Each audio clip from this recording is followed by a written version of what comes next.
Let's continue. Edward has been recovered from the ocean floor by a fisherman who has decided he's going to take him home to his wife and see if she can restore him. Let's see what happens.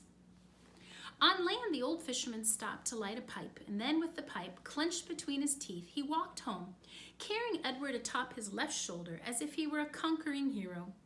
The fisherman balanced him there, placing a calloused hand at Edward's back, and he talked to him in a soft, low voice as they walked. "Ah, you'll like Nellie, you will," said the old man. "She's had her sadness, but she's an all right girl." Edward looked at the small town blanketed in dusk, a jumble of buildings huddled together, the ocean stretching out in front of it all, and he thought that he would like anything and anybody that was not at the bottom of the sea. "Hello, Lawrence," called a woman from a front of a shop. "What you got?" "Fresh catch," said the fisherman. "Fresh rabbit from the sea." He lifted his cap to the lady and kept walking. "There you are now," said the fisherman. He took the pipe out of his mouth and pointed with the stem of it at a star in the purpling sky. "There's your North Star right there. Don't never have to be lost when you know where that fella is." Edward considered that brightness of that small star. Do they all have names, he wondered? "Listen to me," said the fisherman, "talking to a toy. Oh well, here we are then." And with Edward still on his shoulder, the fisherman walked up a stone-lined path and into a little green house. "Look here, Nellie, I brought you something from the sea." "I don't want nothing from the sea," came a voice. "Ah, now don't be like that, Nell. Come and see then." An old woman stepped out of the kitchen, wiping her hands on an apron. When she saw Edward, she dropped the apron and clapped her hands together and said, "Oh, Lawrence, you brung me a rabbit." "Direct from the sea," said Lawrence. He took Edward off his shoulder and stood him up on the floor and held on to his hands and made him take a deep bow in the direction of Nellie. "Oh," said Nellie, "here." She clapped her hands together, and Lawrence passed Edward to her. Nellie held the rabbit out in front of her and looked him over from tip to toe, and she smiled. "Have you ever in your life seen anything so fine?" Edward felt immediately that Nellie was a very discerning woman. "She's beautiful," breathed Nellie. For a moment, Edward was confused. Was there some other object of beauty in the room? "What will I call her?" "Susanna," said Lawrence. "Just right," said Nellie. "Susanna." She looked deep into Edward's eyes. "First off, Susanna, you'll need some clothes, won't she?" Susanna. Yikes. I think we can guess what Edward would say about being called Susanna. So, let's see how this goes. We're on chapter 9. And so Edward Tulane became Susanna. Nellie sewed several outfits for him, a pink dress with ruffles for special occasions, a simple shift fashioned out of a flower-covered cloth for everyday use, and a long white gown made of cotton for Edward to sleep in. In addition, she remade his ears, stripping them of the few pieces of fur that remained and designing him a new pair. "Oh," she told him when she was done, "you look lovely." He was horrified at first. Well, he was, after all, a boy rabbit. He did not want to be dressed as a girl. And the outfits, even the special occasion dress, were so simple. I mean, so plain. They lacked the elegance and artistry of his real clothes.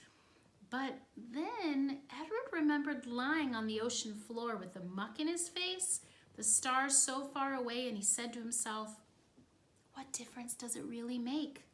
Wearing a dress won't hurt me." Besides, life in the little green house with the fisherman and his wife was sweet. Nellie loved to bake, and so she spent her day in the kitchen. And she put Edward on the counter and leaned him up against the flour canister and arranged his dress around his knees. And she bent his ears so he could hear well. And then she went to work, kneading dough for bread and rolling out dough for cookies and pies. The kitchen soon filled with the smell of baking bread and with the sweet smells of cinnamon and sugar and cloves. The windows steamed up, and while Nellie worked, she talked. She told Edward about her children, her daughter Lolly, who was a secretary, and her boys Ralph, who was in the army, and Raymond, who had died of pneumonia when he was only 5 years old. "He drowned inside of himself," said Nellie. "It's a horrible, terrible thing, the worst thing to watch somebody you love die right in front of you and not be able to do nothing about it. I dream about him most nights." Nellie wiped at her tears with the back of her hand, and she smiled at Edward. "I suppose you think I'm daft talking to a toy, but it seems to me that you're listening, Susanna." And Edward was surprised to discover that he was listening. Before, when Abilene talked to him, everything had seemed so boring, so pointless. But now, the stories Nellie told struck him as the most important thing in the world, and he listened as if his life depended on what she said. It made him wonder if some of that muck from the ocean floor had gotten inside of his china head and damaged him somehow. In the evening, Lawrence came home from the sea, and there was dinner, and Edward sat at the table with the fisherman and his wife. He sat in an old wooden high chair, and while at first he was mortified, a high chair, after all, was a chair designed for babies, not elegant rabbits.